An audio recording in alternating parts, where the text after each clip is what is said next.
Kita coba refresh, dan untuk data invalidnya sudah tidak ada. Artinya di pembelajaran ini kita sudah aman, tidak menimbulkan data invalid gitu ya. Nah, jadi artinya penginputan di PKL ini sudah selesai. Seperti itu Bapak Ibu, mudah-mudahan bisa dipahami. Assalamualaikum warahmatullahi wabarakatuh. Kembali lagi di video saya. Pada video sebelumnya kita sudah melakukan perhitungan jumlah siswa pembimbingan dan juga jumlah jam pembimbingan di Dapodik untuk PKL ya, dimana kemarin sudah kita hitung, dan ini adalah contoh yang saya hitung untuk sekolah saya sendiri, dimana mungkin sudah memperhatikan dengan berbagai kondisi ya. Jadi setiap sekolah pasti berbeda-beda. Nah, kita sudah mempunyai data seperti ini. Nanti yang akan kita input adalah pembulatan JP Dapodiknya dan juga jumlah siswa pembulatan manual ini. Ini yang nantinya akan kita inputkan. Bagaimana caranya penginputannya ke Dapodik?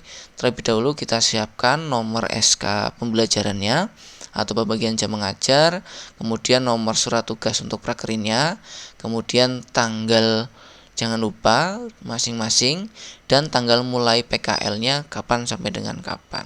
Seperti itu. Nah, ini saya contohkan saja data dummy ya, artinya ini bukan data yang sebenarnya untuk nomor-nomornya. Nah, caranya bagaimana? Terlebih dahulu kita masuk ke aplikasi Dapodik seperti itu. Kemudian kita pilih rombongan belajar, kita pilih reguler, kemudian kita pilih kelas yang melaksanakan PKL, kemudian kita pilih pembelajaran. Nah, tentu di sini karena kelas ini melaksanakan PKL, maka yang dapat diinputkan hanya di praktek. Maksudnya adalah kita dapat menginputkannya di praktek kerja lapangan dan juga nantinya di pembimbingan konseling ya, bimbingan konseling seperti itu. Itu yang bisa diinput untuk kelas jika melaksanakan PKL.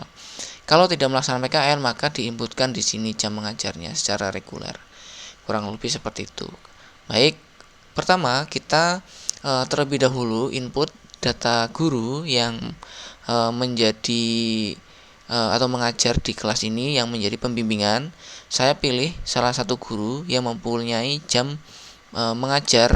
jam pembimbingan di sini yang paling banyak. Di sini ada kode PI gitu ya. Saya anggap namanya Pak Indra gitu, Pramadi Indarta. Kemudian saya masukkan terlebih dahulu di sini jumlah jamnya adalah 17.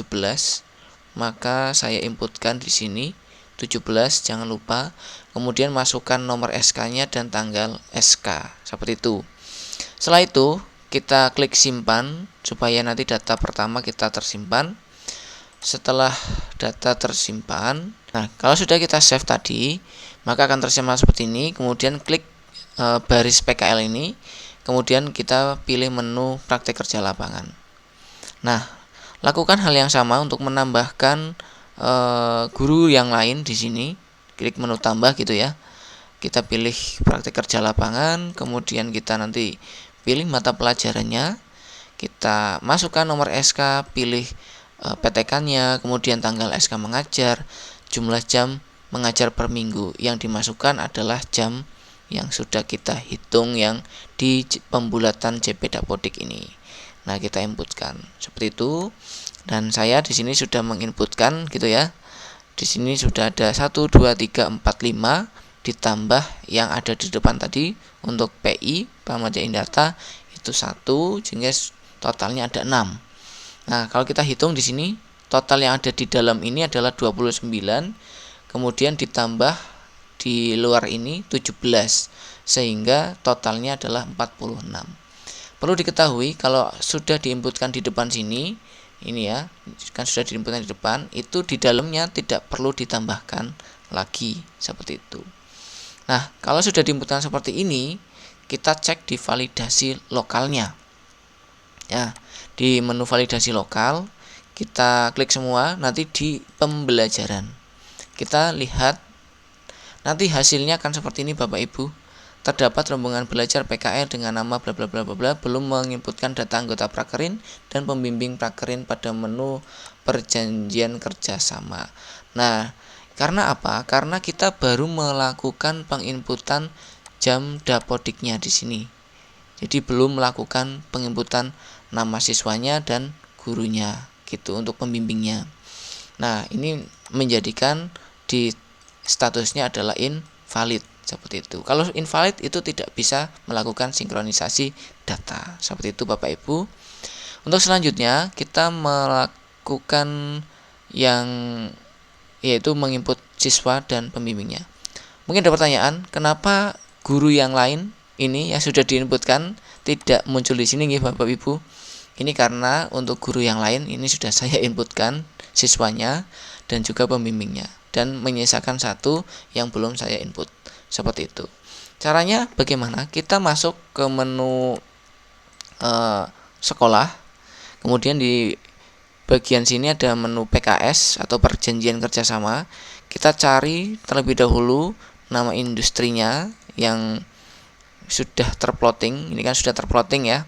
Gitu. Kita cari, kemudian sudah ketemu, kita masuk ke prakerin ya. Di sini ada menu prakerin. Kalau di sini belum ketemu, nah Bapak Ibu cek di sini di relasi dunia usaha apakah sudah diinputkan atau belum data industrinya. Kalau sudah diinputkan, maka nanti tinggal menambahkan perjanjian kerjasama. Kalau belum diinputkan, tambahkan terlebih dahulu data dudinya. Kemudian setelah ditambahkan data dudinya, melakukan penambahan data kerjasama. Di sini saya contohkan, sudah saya tambahkan ya. Ini saya contohkan. Kemudian untuk selanjutnya kita pilih menu prakerin di sini. Nah, untuk selanjutnya kita tambahkan ya, kita tambahkan di sini. Tambahkan aktivitasnya prakerin, kemudian di sini judulnya. Nah, kebetulan saya ini sudah menambahkan ya. Di sini judulnya adalah prakerin 12 TBK 1 semester gasal 2627. Nah, silakan dibuat seperti ini Bapak Ibu.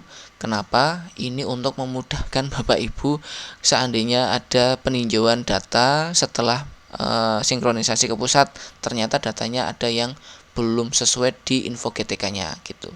Tambahkan di sini, kemudian SK tugasnya, kemudian tanggal SK tugas. Di sini keterangannya juga diberikan nama guru yang menjadi pembimbingnya supaya lebih memudahkan kita dalam meninjau lagi seperti itu. Kemudian untuk tanggal mulai Bapak Ibu, nah di sini ini harus diganti Bapak Ibu jadi tanggal 15. Kenapa? Kalau tanggal 14 itu nanti hasilnya seperti ini gitu. Nantinya kalau kita sudah menambahkan siswanya. Jadi kita tambahkan, saya contohkan terlebih dahulu ya, tanggal tanggal 14 di sini. Kita contohkan terlebih dahulu, kita simpan. Kemudian setelah itu kita tambahkan pembimbingnya di sini. Gitu, kita cari. Kemudian kita simpan. Kita berhasil menambahkan gurunya.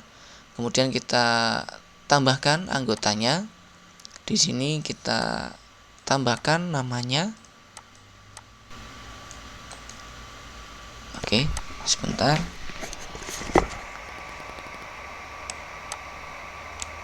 Nah, kita copy. Kemudian kita paste di sini. Kita tarik ke sebelah sini. Kita lakukan sebanyak jumlah siswanya. Kebetulan ini satu industri gitu ya.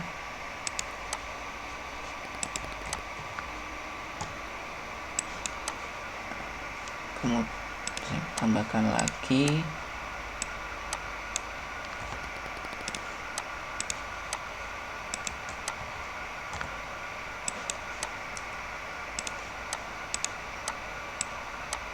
Nah, ini ada 4 ya. Ada 4 siswa. Kemudian nanti kita tambahkan di sini harus 4. Nah, di sini kita sudah 4 dan namanya sudah sesuai. Untuk selanjutnya kita close saja di sini. Nah, Artinya kita sudah berhasil menambahkan anggota dan pembimbingnya. Nah, apabila dalam satu industri ini ada 2 pembimbing gitu ya, karena perhitungannya misalkan tadi kan ada 4 ya, ada 4 siswa. Nah, seharusnya misalkan 2 oleh guru A, 2 oleh guru B, maka harus dibuatkan kelompok yang baru. Jadi di sini tidak ditambahkan pembimbingnya menjadi 2, ini nanti akan menjadi perhitungannya akan sedikit meleset seperti itu ya. Jadi tidak sesuai dengan perhitungan JP yang sudah kita tentukan. Kenapa? Nah, itu ada perhitungan kalau di sini ada lebih dari 1, maka hasil perhitungannya itu dibagi 2 seperti itu. Jadi ini berlaku kalau lebih dari 1 apabila jumlah siswanya dari satu rombel itu jumlahnya lebih sedikit dari guru yang mengajar di situ, gitu ya. Jadi misalkan jumlah siswanya ada 6, jumlah siswanya ada 8, atau pokoknya kurang dari jumlah guru yang mengajar di kelas itu, gitu. Itu nanti bisa ditambahkan lebih dari 1. Tapi kalau siswanya banyak, maka ini cukup dibuat 1. Kalau ada guru yang lain di industri yang sama, tambahkan 1 lagi. Nah, di sini masih tanggal 14 ya. Kita coba cek, kita sudah menginput pembimbing dan anggota. Kita cek di validasi lokal. Nah, ini masih statusnya invalid gitu ya. Karena tanggalnya masih tanggal 14. Nah, kita coba ganti di sini tanggal 15. Kita lakukan simpan data.